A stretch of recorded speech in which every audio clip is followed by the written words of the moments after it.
Please ভাই আপনি জানতো ভাই ডক্টর মেহরাবের সঙ্গে দেখা করতে হলে আপনাকে অ্যাপয়েন্টমেন্ট নিতে হবে ফার্স্ট। আমি যাবো না, দেখি আপনি কি করতে। ভাই আর আপনি যান। কি হয়েছে এখানে? তো উনি অ্যাপয়েন্টমেন্ট ছাড়া আমার সঙ্গে দেখা উনি না আমার সাথে অভদ্র আচরণ বলছে। আপনি আসুন আমার সাথে, আসুন। কি সমস্যা? আমি ডাক্তার মেহরাবের সাথে কথা বলতে রাখছি। আমি ডক্টর মেহরা। আমি না গত 3 দিন ধরে আপনার সাথে 2 মিনিট কথা বলার চেষ্টা করছিলাম, আপনার সাথে কথা বলতে দিচ্ছিল না। হ্যাঁ, আপনার সমস্যাটা বলুন। আসলে সমস্যাটা আমার না, আমার একমাত্র মেয়ে। ও হাসপাতালে আসতে ভয় পায়। কেন, ওনার কি প্রবলেম? ওর হার্টে ভার্ভেল প্রবলেম। ওর কেন জানি মনে হয়েছে এখানে ওর চিকিৎসা হবে না। আপনি যদি ওকে একটু বোঝাতেন। আর 2 মিনিটের কথা এটাই হবে, এটা আমি জানতাম স্যার। আপনার মেয়েকে বাসায় গিয়ে বোঝানোর দায়িত্ব তার স্যারের না। আপনি এভাবে কেন কথা বলছেন? Sorry sir. এক অর্থে সে কিন্তু রাইট, মানে কার্ডিক সার্জন, আমার কাজ হচ্ছে অপারেশন করা। তবু আমি আপনার জন্য এতটুকু করতে পারি, আপনি কোনোভাবে যদি আপনার মেল হসপিটালে নিয়ে আসতে পারেন।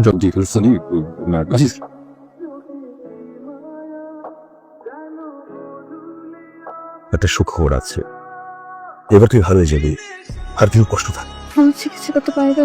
এই রোগের চিকিৎসা না এখন অহরহ হচ্ছে।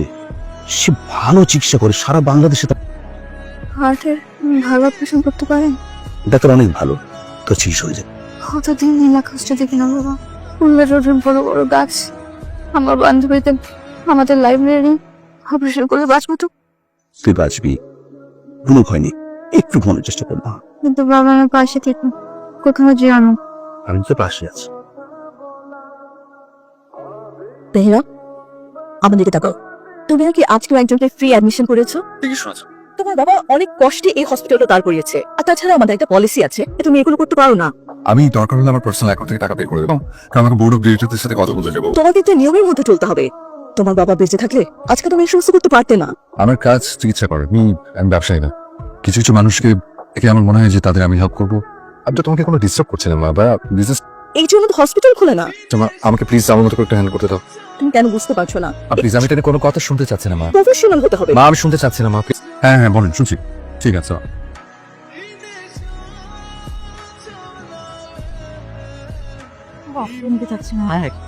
আমার মেয়েকে তো নিয়ে এসেছি, ও তো উপরে নিয়ে গেলো।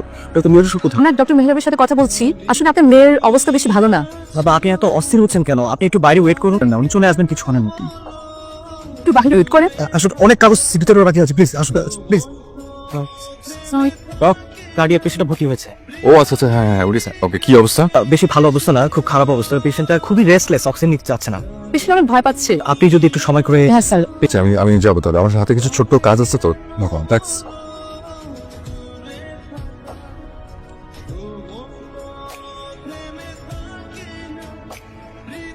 মন,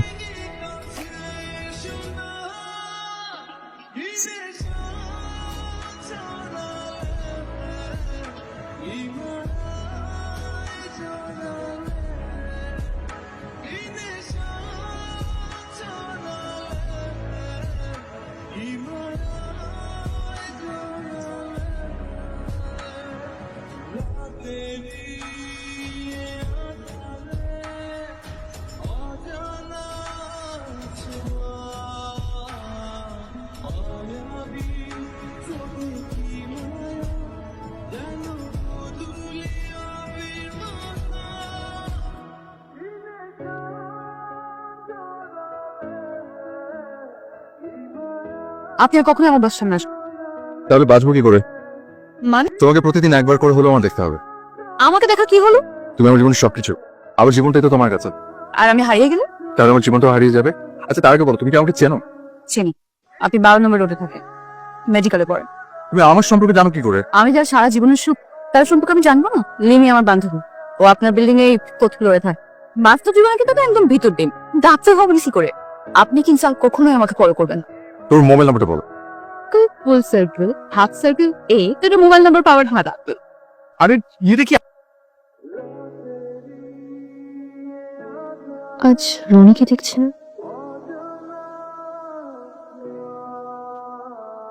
হ্যালো মৌরি, কই? হ্যাঁ কি হয়েছে বল, কি বলবি? দেখছি একটা ব্যাপারে খোঁজ কর। রনি ভাই আছে না? কিছুদিন ধরে ওনাকে দেখছি না, তো এই কারণে ফোন দিয়েছি। আর দলে দলে এত দূর না, বেচারা তো প্রচন্ড জ্বর। তার বাসা সবাই গ্রামের বাড়ি থাকছে। তবে টেনশন করিস না, মা একদম খেয়াল রাখছে। রাখি। বাই।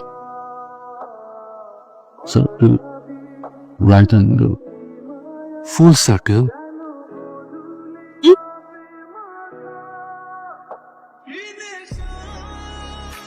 হাতের তো Coca Cola, half circle, full circle, half circle. আপনার জোরটা এখনো যায়নি। যা বাস যাও। আমি ফোন নাম্বার ছেড়ে যাবো না। 2441139 হোয়াট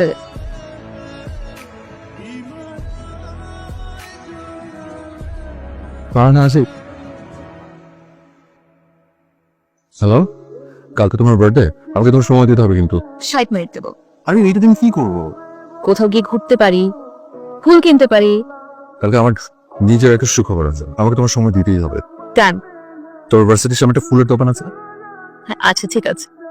বস, তোর জন্য না একটা সুখবর আছে। আরে বাবা বলো নাকি? বিয়ের কার্ড ছাপিয়ে গেছি। বিয়ের কাজ মানে বাবা? তোর মাই তো ঠিক করে গেছে, পারু খারাপ ছেলে। ও আমি তো কখনো এই বিয়েতে রাজি ছিলাম না। আর তুমি কাজ ছাপাচ্ছ, তুমি এসব কাকে জিজ্ঞেস করে করছো? বাবা কোনো মেয়ের বিয়ে কি এভাবে হয়? আমাদের করার কিছু নেই, তোর মাই তো সব ঠিক করে গেছে। আর আমার জানা মতে তোর কোনো দ্বিমত নেই। দ্বিমত থাকলেও কিন্তু এখন আমাদের করার কিছু নেই। তোর মার আকাশ। কিন্তু বাবা আমি তো এই বিয়েতে রাজি না। আমি এই বিয়ে হতে পারবো না। Please stop all this. আমি তোর মার ইচ্ছের বাইরে যেতে পারবো না। কি হয়েছে আমাকে তো বলবে। কি যেন একটা সুখবর দিতে চাইছিলাম, আজ তোমার জন্মদিন, কোনো একটা দিনে তুমি যদি আমার সামনে এভাবে মন খারাপ করে বসে থাকো। কিন্তু তার আগে তোমার সুখবরটা আমাকে দাও। আমার স্কলারশিপ হয়ে গেছে, আমি খুব খুব খুব খুশি। লন্ডনে যাচ্ছি, অনেক বড় ডাক্তার হবো। 5 বছর তো মিনিমাম লাগবেই। রনি আমার বিয়ে ঠিক হয়ে গেছে। মানে তোর বিয়ে তো আমার সাথে হবে। আমি তো কিছুই জানি না। তোমার বিয়ে তোমাকে না জানিয়ে ঠিক করেছে মানে? বিয়ের কাজ পর্যন্ত ছাপানো হয়ে গেছে। বিয়ের কার্ড পর্যন্ত ছাপানো হয়েছে, তুমি কিছুই জানো না? বললাম না আমি জানি না। বাবা এসে আমাকে বিয়ের কার্ড ধরিয়ে দিয়েছে। তাহলে এখন একটা সমাধান কি? তোমার স্কলারশিপে যাওয়ার আগে তুমি আমাকে বিয়ে করে যাও। তাছাড়া আমি তোমাকে যেতে দিচ্ছি না। আমি পারবো না মরে, বুঝতে পারছো? এটা আমার ড্রিম, আমি ওটা ক্যান্সেল করতে পারবো না। I sorry. তুমি আমাকে ভালোবাসো? দেখো রনি, তুমি কি বুঝতে পারছো তুমি চলে গেলে আমার বিয়ে হয়ে যাবে? আমি একা এই সিচুয়েশনটা হ্যান্ডেল করতে পারবো না। এরকম একটা অবস্থায় ফেলে যেও না। আমি আমার ফ্যামিলিকে কি জবাব দেবো? আমার বাবা আমার স্বপ্ন, যারা আমাকে বড় করেছেন।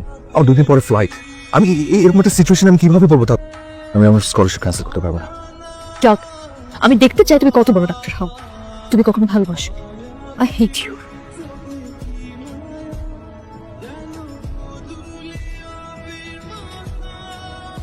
তুমি সত্যি আজ অনেক বড় ডাক্তার, বড় কার্ডিওলজিস্ট। অনেক বড় কিছু হতে হলে খুব প্রিয় কিছু বোধহয় হারাতে হয়, তাই না? জানতাম না এত বছর পর তোমার সাথে আবার দেখা হবে। আমাকে ক্ষমা করে ধরনি, আমি তোমাকে অভিশাপ দিয়েছিলাম, বাবাকে কষ্ট দিয়েছিলাম, মার কথা রাখিনি। আমি বিয়েটা ভেঙে ফেলি, সবাইকে কষ্ট দিয়ে দেখো। আমি কিন্তু আমার বাবার ভুল হয়ে গেছে। আমি আমার ভালোবাসাটাকে অনেক বড় করে দেখেছিলাম, স্বার্থপরের মতো। বরং পারলে তুমি মাফ করে দাও আমাকে। আমি আমার ক্যারিয়ারকে অনেক বড় করে দেখেছিলাম, সে শাস্তি আমি পাচ্ছি। আমাকে ভালোবাসবে এমন কোন মানুষ এখন নেই। আমি কি বাঁচতে পারবো না?